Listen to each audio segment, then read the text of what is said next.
Se encuentra en línea el doctor Adrián Rabier. El doctor Rabier es licenciado en Economía por la Universidad de Buenos Aires, máster en Economía y Administración de Empresas por la ESEADE y doctor en Economía Aplicada por la Universidad Rey Juan Carlos de Madrid. Doctor Rabier, Álvaro Sicarelli y Bruno Ale lo saludan. Muy buenos días. Hola, buenos días Álvaro y Bruno, y gracias por la invitación a participar de este programa.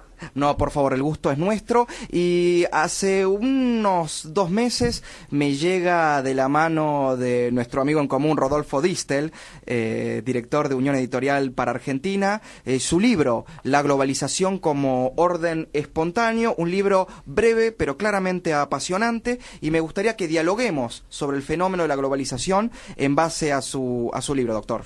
Perfecto. La primera pregunta que me planteo es, usted en su libro define la globalización como un proceso que surge de forma espontánea, es taxativo con esto. Me gustaría que en primer lugar le cuente brevemente a la audiencia el concepto de orden espontáneo y cómo lo asocia al proceso de globalización. Sí, yo creo que en América Latina durante mucho tiempo hay un libro muy famoso de Eduardo Galeano, Las venas abiertas de América Latina, que presenta la globalización y el comercio internacional como un juego en el cual unos ganan y otros pierden, y un juego que está de alguna manera diagramado desde los países centrales y donde los países periféricos pierden, y es una versión que me parece que se ha expandido mucho en nuestra región, en Argentina en particular, y que de alguna manera quería contrariar.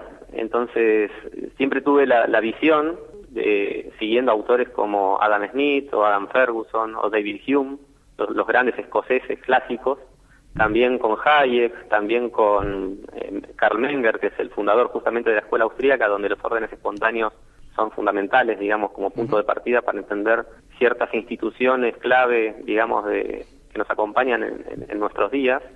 Entender que la globalización es también un orden espontáneo. Esto quiere decir, o sea, básicamente que hay ciertos órdenes que no surgen de la planificación central, que no surgen por la diagramación voluntaria o digamos, definida de una persona o de un grupo de personas, sino que es un producto que surge de manera inintencionada con la interacción de millones de personas que interactúan en el mercado. Entonces, por ejemplo, uno diría, ¿qué es un orden espontáneo? Bueno, el mejor ejemplo es el lenguaje. Que nadie crea el lenguaje. Millones de personas van de alguna manera elaborando conceptos para llamar de alguna manera ciertas cosas. Ese proceso va pasando el tiempo y algunos conceptos quedan, otros no, y digamos, y en ese proceso evolutivo se va construyendo el lenguaje. Lo mismo pasó con el common law en el derecho. Por ejemplo, los jueces dictaban sentencias y eso iba generando cierta jurisprudencia. En Inglaterra, bueno, con el famoso common law, y poco a poco esa sentencia y esa jurisprudencia que se iba generando generaban el derecho. Después alguien codificó eso en un código penal, un código de comercio, un código civil y demás, y fuimos entendiendo el derecho como algo codificado, pero el origen del derecho podría entenderse también como un orden espontáneo. Lo mismo con el comercio. Entonces, en ese libro hay una parte histórica que va mostrando cómo a lo largo de los siglos, en determinadas regiones, algunas personas que habían producido algo para consumo propio se dieron cuenta que tenían un excedente, que lo podían intercambiar con personas de otras regiones, y en ese intercambio con otras personas de otras regiones empezaba a generarse algo más parecido a la globalización.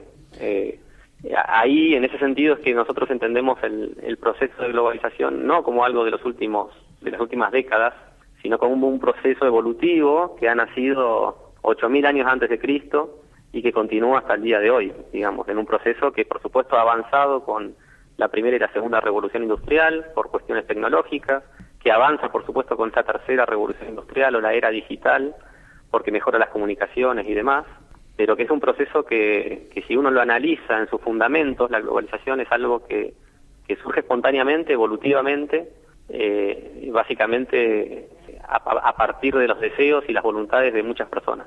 Y doctor, mire, yo cuando voy siguiendo la lectura, en primer lugar me asombra que usted toma casi como el inicio de este orden espontáneo, del primer acto espontáneo de la globalización, se va a 30.000 años atrás, casi a la era paleolítica. Recién estuvo nombrando algunos sucesos históricos que son hitos de la globalización, pero me gustaría preguntarle, porque también hay una crítica muy fuerte al concepto de ingeniería social, en el cual usted plantea que es como la bestia negra de la globalización y el instrumento, podríamos llamarlo así, de los gobiernos, de los movimientos políticos autoritarios, totalizadores, de intentar detener a la globalización. Me gustaría si podría profundizar en este concepto. Sí. En este sentido, el último libro de Friedrich Hayek, que es uno de los autores austríacos que ha ganado el Premio Nobel de Economía en 1974, él escribió un libro que se llama La fatal arrogancia. Es su último libro y de alguna manera cierra muchas de las cosas que venía diciendo antes en otros libros, como Derecho a Legislación de Libertad o, bueno... Usted cita mucho en el libro, en su libro cita mucho a este autor y a este libro. Bueno, claro, Hayek es fundamental en esto, y especialmente en ese libro, La fatal arrogancia, en el capítulo 3, él habla del origen del comercio y cómo ha ido evolucionando, y él pone citas incluso a un montón de autores antropólogos que van al origen del comercio 30.000 años antes de Cristo o 8.000 años antes de Cristo, y va mostrando cómo ese proceso fue evolucionando de manera espontánea, de nuevo, esta palabra que estamos mencionando tanto. Y ahí es donde Hayek, de alguna manera, hace una división entre los órdenes espontáneos y los órdenes creados. Recién hablábamos de ingeniería social. Entonces Hayek está muy preocupado por señalar que si bien hoy nos acompañan en el siglo XXI instituciones como el lenguaje, el derecho, el comercio, el sistema de precios, que son originados de manera espontánea, evolutiva y demás, que obviamente a nadie se le hubiera ocurrido ni hubiera tenido jamás el éxito que ha tenido los órdenes espontáneos en generar estas instituciones que son claves hoy para convivir tantos miles de millones de personas.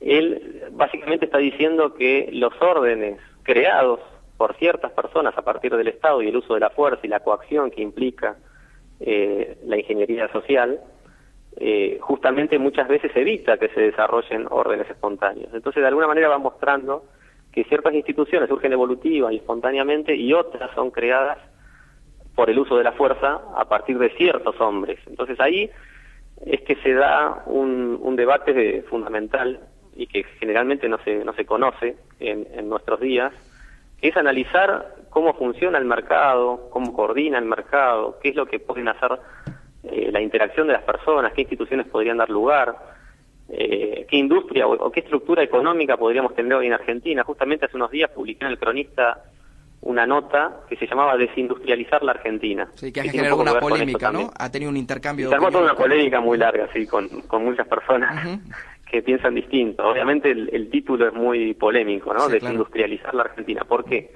Y porque de alguna manera lo que estoy planteando es que la estructura económica que tenemos hoy es propia de la ingeniería social, de una evolución en la historia argentina en la cual desde 1930 en adelante y la caída del modelo agroexportador llevó a ciertas personas en el gobierno a decir queremos tener una industria que produzca manufacturas para consumo local y que genere empleo y demás.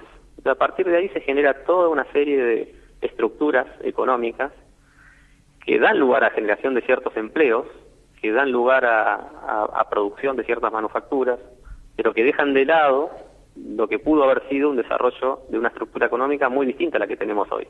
Entonces me tomo el trabajo de comparar lo que es Argentina hoy respecto de lo que es Australia, Estados Unidos, Nueva Zelanda, Canadá, y algo que ha asombrado a muchos, y por eso se genera la polémica, es que Argentina tiene una producción de manufacturas en relación con el Producto Bruto Interno mucho mayor que estos otros 4 países que sabemos son desarrollados. Argentina está sobreindustrializada, no necesita más industrialización. Entonces, si Argentina hoy abandonara esa ingeniería social, abandonara la política proteccionista, abandonara la política de vivir de lo nuestro y abriera la economía y demás, posiblemente produciríamos más servicios, produciríamos otras cosas, la gente se emplearía en otras cosas y empezaríamos a ver una nueva estructura económica muy distinta a la que la ingeniería social quiso que viéramos. Y ahí está el artículo clásico de Bastiat, lo que se ve y lo que no se ve. Hoy vemos lo que el Estado hizo, pero si el Estado abandonara las políticas que dan lugar a esta estructura económica, veríamos una estructura económica nueva, posiblemente mucho más eficiente, con salarios mucho más altos, con un nivel de vida mucho mejor que el que tenemos hoy y mucho más parecido al que han tenido estas otras economías que creo han sido mucho más exitosas, Australia, Canadá, Estados Unidos, Nueva Zelanda.